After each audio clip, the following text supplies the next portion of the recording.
A esta hora saludamos en Quito a Fred de Larriategui del colectivo Caminantes. Muy buenos días, gracias por acompañarnos. Buen día, Liz. Muchas gracias por la invitación. Ustedes han solicitado ejercer derecho a la réplica tras la entrevista que se realizó en este espacio posterior a las elecciones del 24 de marzo, esa consulta que se hizo en Girón, en la provincia de La Suay, y cuyas declaraciones del presidente de la Cámara de Minería, Santiago Yepes, ustedes rechazan. Quisiera empezar preguntándole cuál de las cosas que él dijo es el principal punto de que ustedes consideran de afectación y por el que quieren expresar también su posición. Bueno, Liz, buenos días. Hay algunas imprecisiones y algunas concreciones que ha indicado el señor Yepes, que evidentemente representan los intereses que cubre la Cámara de Minería. En este sentido, nosotros consideramos que es importante aclarar que de conformidad con el artículo 106 de la Constitución, la manifestación del pueblo de la comunidad de Girón es obligatorio y de estricto cumplimiento. En ese sentido, se tendrán que readecuar, realizar los actos administrativos, decretos ejecutivos, lo que fuere necesario para cumplir con ese mandato. Y precisamente destacar que la voluntad de los ciudadanos en un régimen democrático es fundamental y tanto es así que lo recoge así la propia Constitución. El señor Yepes también hacía referencia al tema de la seguridad jurídica, que desde las comunidades y desde espacios que están preocupados por esta embestida de la minería en el país, deja mucha preocupación. Por ejemplo, las inversiones y este tipo de proyectos hablan mucho de seguridad jurídica.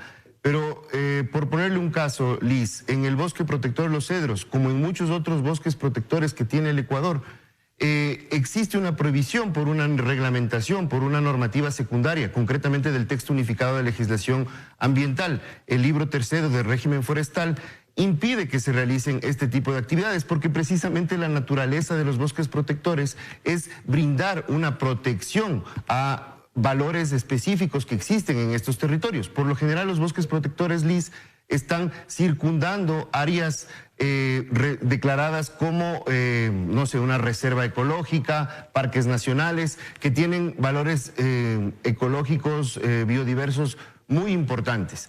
Y de todas maneras vemos que en nuestro país han sido concesionados territorios extensos que forman bosques protectores. Entonces existe una gravísima incompatibilidad del concesionamiento de bosques protectores a una actividad que supone como el mismo señor Yepes ha sostenido, una afectación. Y hay afectaciones y afectaciones. Evidentemente toda actividad humana implica una afectación, pero el Ecuador como sociedad debe entender a qué riesgos se expone cuando va a permitir en su territorio grandes piscinas relaveras que abarcan por muchísimos años, muchísimas décadas, los relaves de la actividad minera. Eso son cosas que lastimosamente no se dicen, no se mencionan a la comunidad y no llegamos a conocer a profundidad estos temas.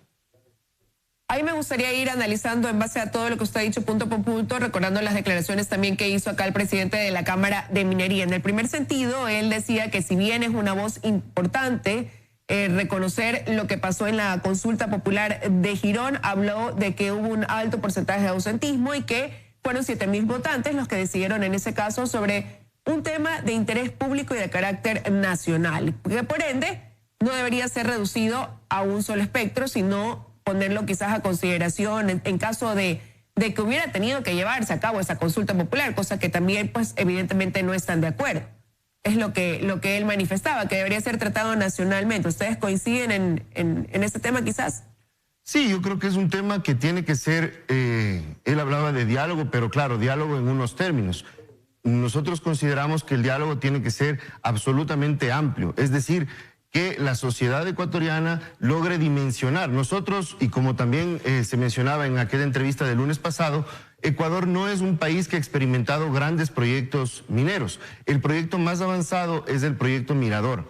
En ese proyecto, por ejemplo, Liz, existe un peritaje de una persona técnica que se dedica a brindar servicios de consultoría a empresas mineras, que se llama Steve Emmerman. El señor Emmerman en su análisis determina que existe nada más y nada menos que el 100% de probabilidades que la represa de Relaves que está ahí construida en algún momento se rompa y se afecten grandes extensiones, no solo es un barrio, no solo es una localidad la que se afectan ríos y por ende subcuencas y cuencas hidrográficas que evidentemente afectan a muchísima más gente. Entonces, creemos que sí es necesario que se transparente, que se abra este diálogo para que la sociedad ecuatoriana logre dimensionar cuáles son los riesgos a los que se estaría sometiendo en caso de que se permitan este tipo de grandes proyectos mineros que incluyen grandes relaveras, grandes ocupaciones de territorio. Esa gente que habita en esos territorios tiene que salir de esos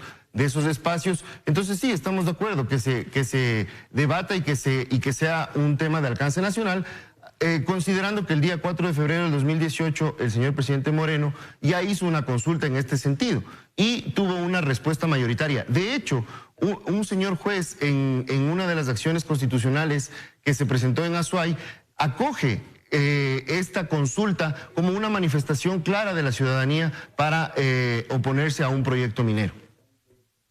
Bueno, usted acá acaba de reconocer, y algo que también fue reconocido en esa entrevista, es que no hay en Ecuador proyectos a gran escala en materia minera. Usted acaba de hablar del proyecto Mirador y está Fruto del Norte también, que estarán realizados a finales de este año. ¿Cómo se puede hablar también en ese sentido de esta afectación que evidentemente la va a haber y fue reconocida por el mismo señor Yepes, que en todo proceso de minería responsable, decía él, hay una afectación, pero también ahí la diferencia es que haya la reparación, la mitigación?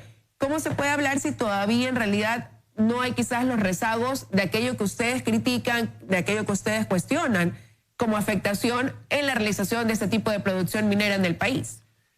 Es verdad que no existe y lo que decía el señor Yepes es que no existe en producción, pero estaremos quizás semanas, meses de que ese proyecto y otros, que eso es lo que se hace desde aquella Cámara y desde otros espacios, se pretende. Es decir, lo que se quiere es dar paso no a uno, sino a varios megaproyectos, tomando en consideración que existen ya manifestaciones por parte de Contraloría. Por ejemplo, yo aquí he traído un breve resumen de lo que ha encontrado Contraloría en un caso en un proyecto minero en el norte, en la provincia de Imbabura. Dice, por ejemplo, se utilizaron 258 millones de litros de agua captadas de fuentes hídricas naturales sin autorización por 937 días. El MAE aprobó el estudio de impacto y plan de manejo ambiental sin información completa. ENAMI no contó con certificación de cuerpos de agua ni cumplió con el caudal autorizado por resolución de Senagua. Esto no es que lo dicen los habitantes de las comunidades afectadas por ese proyecto, lo está diciendo Contraloría una vez que revisa esos proyectos. Y cómo, respondiendo a su pregunta, ¿cómo podemos saber qué es lo que ocurre? Sencillamente hay que visitar países hermanos como Colombia, como Perú, donde este tipo de explotaciones mineras ya existen. Uno se puede sentar a ver cuáles son los efectos, por ejemplo, de lo que ocurrió hace no mucho en Brasil con el proyecto de hierro de la minera Vale, cuando una piscina de Relaves se fue y fue contaminando enormes extensiones de territorio.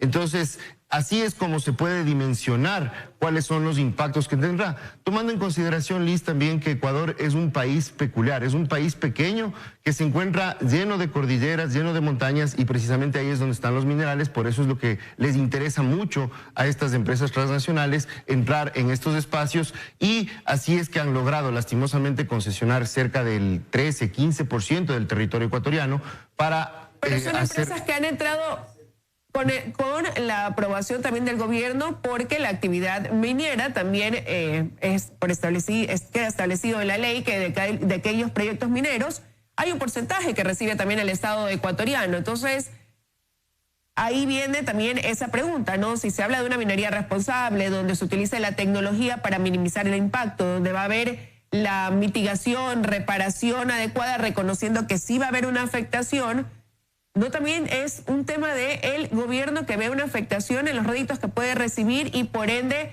sí estarían de acuerdo con esa minería responsable, más no con esa minería ilegal. Ahora se habla mucho de este tema de legalizar todo para evitar la minería ilegal, y el gobierno debería ser tajante y fuerte en impedir la minería ilegal. Es un tema de ilegalidad, eso está tipificado en el Código Orgánico Integral Penal y existen las instituciones y los recaudos suficientes como para perseguir esa actividad. Pero de todas maneras eso no debería ser una premisa para que se concesione absolutamente todo y el Ecuador como país asuma todos los riesgos que eso implica. Y en estas últimas dos preguntas hemos referido tangencialmente al tema de la minería responsable. Y ese es el caballo de batalla que tanto el gobierno, que se puede escuchar en las audiencias que se plantean en instancias constitucionales, jurisdiccionales, como en el debate público, hablan mucho de minería responsable. Liz, pero es importante saber que la minería responsable es cumplida una vez que previamente las empresas, los lobbies mineros realizan, ajustan, enmiendan la normativa. Entonces dicen, bueno, si es que esta normativa me perjudica, no sugerimos que vaya así la norma porque eso desincentiva la inversión. Entonces, le pongo un ejemplo. Pero usted lo acaba de decir, ahí se dice no sugerimos, pero hay una decisión de la otra parte, hay una decisión donde se aplica precisamente también la seguridad jurídica y eso es una competencia del Estado ecuatoriano. Así es, al aplicar la seguridad jurídica deberían ver y deberían atender a todo el marco normativo, a todo el marco constitucional, incluso de tratados internacionales que se refieren al tema de la participación y la consulta. Por ejemplo, el convenio 169 de la OIT en los territorios en los que esta normativa sea aplicable, en función de las comunidades que habiten esos espacios. Pero el tema es que estas normativas, y yo le quería poner un ejemplo claro, Liz, yo he presentado una acción de inconstitucionalidad de una normativa secundaria, de un reglamento que es dictado por el Ministerio del Ambiente. Evidentemente esto fue presentado hace mucho tiempo y con la Corte Constitucional que trabajaba, entre comillas, antes, eso ha quedado en el olvido. De todas maneras, el tema sustancial es que el mismo Estado autoriza el trasvase y el desvío de cursos de ríos, por ejemplo, a través de una normativa secundaria, vulnerando otra normativa superior y que es constitucionalmente vigente y que debe ser aplicada. A esas son las cosas que me refiero. Si es que un determinado proyecto necesita hacer algo tan grande como el desvío de un curso de agua, simplemente lo ponen en una normativa y eso en principio debería quedar aplicado y debería ser viable. Pero, por ejemplo, el desvío de un curso de agua no respeta caudales ecológicos, que es un principio fundamental en cualquier proyecto y para cualquier mantenimiento de vida en un río, de los ciclos vitales, etcétera.